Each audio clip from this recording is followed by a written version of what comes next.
it is me. Man, it's Thursday. What a day today has been. I flew in from Scotland. I'm still here in England, by the way, London.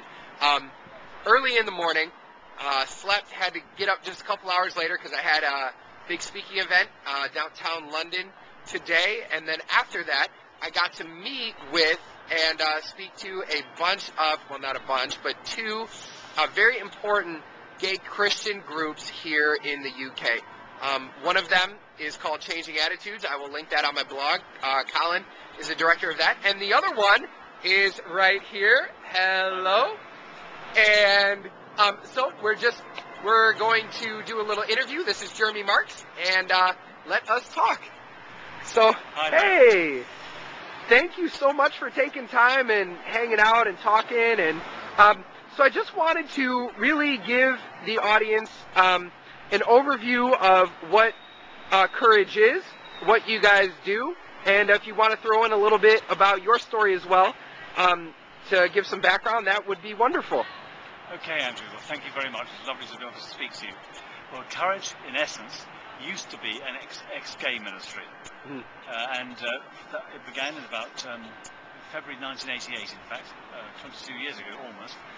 And for about 10 to 12 years, we did our best to help fellow gay Christians to find a way out of homosexuality, to find a way of changing our orientation, if that was possible, because we were brought up with the traditional evangelical belief that you couldn't be gay and Christian, you could only be a struggling homosexual person trying to overcome. But basically we just found this whole avenue of approach destroyed people deep down inside, and above all destroyed their faith. And very gradually I just had to realise that I'd got something terribly wrong in all of this. And there weren't too many other models out there to follow, so it threw me really back into God's hands. I just had to pray, Lord, show me what I'm doing wrong here, show me what your heart is in this. And fundamentally I believe God showed me it was one of complete acceptance of people as they are.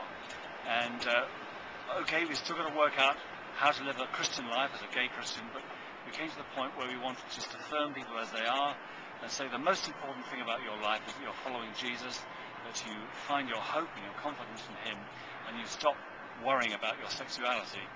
In fact, we realized also more and more that gay people just need a relationship just like all straight people do. You need somebody to have that sense of belonging to and someone to share life with. And so since the year 2000, 2001, thereabouts, we've been fully supportive of gay relationships. That doesn't mean to say we say anything goes. The whole point is to support people who love one another, who want to be committed to one another, share their lives together in the name of Christ. Yeah. So that's in essence what Courage does. Great. But of course my journey goes back a lot further than that. I knew I was gay from about the age of 13, and being a conservative evangelical, I just felt I couldn't be gay and Christian. I went through ex-gay ministry for myself, never actually changed anything, but in spite of that I got married, and my wife has very faithfully stuck with me through it all. But it's not a heterosexual romance, it's a companionship of two Christian pioneers who just wanted to continue to follow Christ and allow God to set the agenda to show us which way we're to go. So my wife and I continue to be involved in running Courage. Well, my wife has another job as well actually, but she's fully supportive of what we do. And I tell you, it's the greatest honour and privilege one could have to work with gay people. I've met some of the most fantastic people in the world, across the world, through this ministry. And could you give us a brief overview of the landscape of Christianity and the gay and lesbian community here in London in the UK? Yes, well, of course, Britain is known to have been a Christian country. We've sent out missionaries all over the world in past generations, but we're a very cynical country now, sadly. We have all the structure of traditional organised religion all around us. You know, right now we're sitting right by St Paul's Cathedral, where as a boy I was a chorister, in fact. But I would say the majority of people have no meaningful faith in this country. Only a small percentage would call themselves Christians, sadly, even though our culture owes so much to Christian influence. And I think there's a tremendous need for the true gospel to be declared again and for people to discover that. And I hope as gay Christians will be a part of making the gospel known in this country again in a real and dynamic way. But as far as the gay community is concerned, I think they think we as a ministry are mad, why would we still be involved with that homophobic religion? Well, the truth of the matter is that Christ brings life.